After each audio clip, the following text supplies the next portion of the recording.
नमस्कार साधकों, स्वागत है आपका हठ योग में। आज मैं आपको बताने वाला हूँ अजपा गायत्री प्राणायाम से कुंडलिनी शक्ति कैसे जागृत करके सिद्धि प्राप्त कर सकते हैं। तो चलिए शुरू करते हैं। अजपा गायत्री को हंस गायत्री भी कहते हैं। यद्यपि हंस शब्द का प्रयोग आत्मा के पर्याय स्वरूप होता है। आत्मा जब देह छोड़ती है तो प्राण भी देह छोड़ता है। श्वास प्रश्वास क्रिया में प्राण जब बाहर जाता है तब सकार की ध्वनि करता है और अपान जब भीतर आता है तब हकार की ध्वनि करता है। इस प्रकार मनुष्य श्वास प्रक्रिया के साथ अनजाने में ही हंस गायत्री यानी कि सोहम सा या सोहम या हंस का उच्चारण करता रहता है, जिसका अर्थ है वो मैं हूँ या हूँ मैं वो। इस प्रकार स्वयं को आत्मा परम का परमात्मा अंश वह अनजाने में ही स्वीकारता रहता है। अनजाने में जाप होते रहने से ही इसे अजपा गायत्री भी कहा जाता है। तो देखिए अजपा गायत्री मंत्र क्या है, यहाँ पर पहले आपको विस्तार से बताया गया है। अभी उसकी यात्रा कैसी है, उसे कैसे करना है, कैसे सिद्धि प्राप्त होगी, कुंडलिनी शक्ति कैसे होगी। इस प्रकार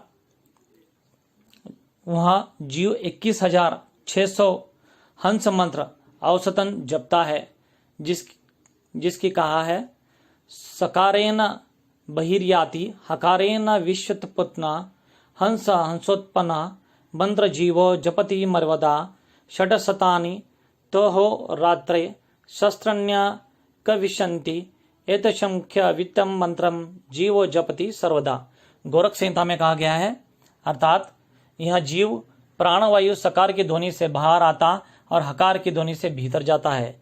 इस प्रकार वह सदा हंस मंत्र का जाप करता रहता है। एक दिन रात में जीव 21,600 बार इस मंत्र को जाप करता है। इसी अजपा गायत्री को ध्यान में रखकर प्राणायाम करने पर अर्थात श्वास प्रश्वास के साथ हंस अथवा सोहम मंत्र के मानसिक जाप से ज्ञान व मोक्ष प्राप्त होते हैं और कुंडलिनी शक्ति जागृत होती है और सिद्धि प्राप्त हो जाती है। अजपा गायत्री प्राणायाम अत्यंत पवित्र व मुक्ति देने वाला है, जैसा कि पहले ही कहा गया है। अजपा नाम गायत्रियम योगिनाम मोक्षदायिनी अस्त्या संकल्प मात्रे सर्व पापः प्रमुच्यते अन्य सदृशो विद्या अन्य सदृशो जपः अन्य सदृशम ज्ञानम न भूतम न भविष्यति। अर्थात अजपा नामक गायत्री योगियों को मोक्ष देती है। इसके संकल्प मात्र से समस्त पाप नष्ट हो जाते हैं। इसके समान ना कोई विद्या है, ना इसके समान कोई जप है। इसके समान कोई ज्ञान भी भूत या भविष्य में नहीं हो सकता। यह अजपा गायत्री कुंडलिनी में ही उत्पन्न होती है। कुंडलिनाम समुद्भूता गायत्री। और जिस प्रकार तिलों में तेल रहता है अथवा काष्ठ में अग्नि रहती है, उसी प्रकार समस्त जीवों में कुंडलिनी से उत्पन्न अजपा गायत्री व्याप्त रहती है। इस भेद को जान लेने पर इसका प्राणायाम में ध्यान सहित अभ्यास करने पर मृत्यु पर विजय हासिल होती है और कुंडलिनी शक्ति जागृत होकर सहजता से सर्वव्यापी सर्वसिद्धि विवेक ख्याति उत्पन्न हो जाती है और सिद्धि समाधि सिद्धि हो जाती है। आगे बताया गया है कुछ और इसको जान लेने पर इसका प्राणायाम में ध्यान सहित अभ्यास करने पर मृत्यु का उल्लंघन भी किया जा सकता है, यानी कि मृत्यु को जीता जा सकता है, अमरत्व हासिल किया जा सकता है, जिसे हम इंग्लिश में इमॉर्टेलिटी कहते हैं, यानी कि वह कभी नहीं मरेगा। जैसा कि हंसोपनिषद में कहा है सर्वेषु देहेषु व्याप्य वर्तय तथा हाग्निय काष्ठेषु तिलेषु तेलव्य तम विद्वत्वा न मृत्युमते। अर्थात पशुपत ब्रह्मोपनिषद में इसी को ईश्वर व जीव स्वीकारा है और इसी के द्वारा ब्रह्म की प्राप्ति मानी है। हंसात्मालिकाम वर्ण ब्रह्म काल प्रचोदिता। यहाँ तथ्य समस्त योग विषय ग्रंथों ने समान रूप से स्वीकारा है। इस विज्ञान भैरव में भगवान भैरव ने यही तथ्य और विस्तार से देवी की समझाया है। सकुर न बहिर्याति हकारेण विशोत पुनः हंस हंसेत पुनः मंत्र जीवो जपति निश्चय षडस्तानि दिवारात्रो शस्त्रन्य केशविष्यन्ति जयोद्यप्या समुदृष्टि प्राणस्तान्ते दुर्लभम। आगे बताया गया है भावार्थ यह कि प्राण सकार के साथ बाहर आता है और अपान जब शरीर में प्रवेश करता है तब हकार का उच्चारण करता है। इस प्रकार प्राण व अपान की गति जब तक चलती रहती है तब तक जीव प्रतिदिन निरंतर हंसा हंसः मंत्र का उच्चारण करता है। दिन रात में यह जाप 21,600 बार होता है।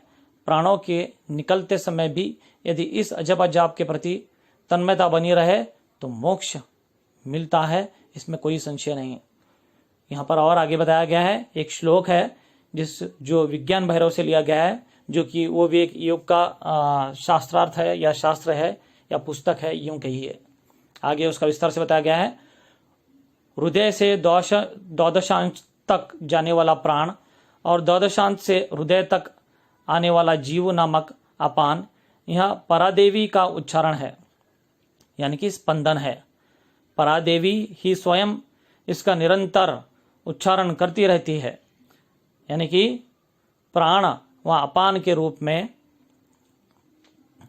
ही स्वयं इसका विस्तार उच्चारण करती है, यानी कि प्राण व अपान के रूप में ही स्पंदित होती रहती है। यदि परादेवी का इनसे प्राणापान से संपर्क ना हो तो प्राण का प्रवाह नियमित रूप से नहीं हो सकता।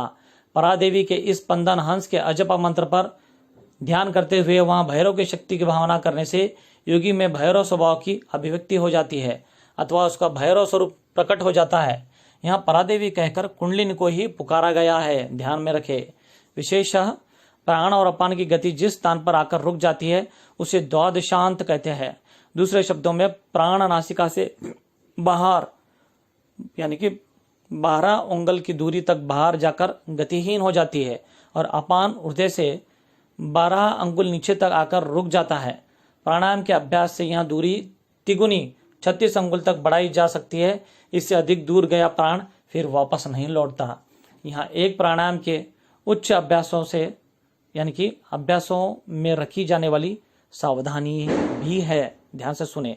जैसा कि गोरख संहिता में बताया गया है, यह कहा गया है, षट्त्रिंश दुष्यंगलम हंस प्राणायामम कुरुते बाह्यम वामे दक्षिण मार्गेण तथा प्राणो अभिधीयते शुद्धि मेतु यदा सर्वनाड़ी चक्रम मूलाकुलम तदेव जायते योगी प्राण संग्रहणे शमः। अर्थात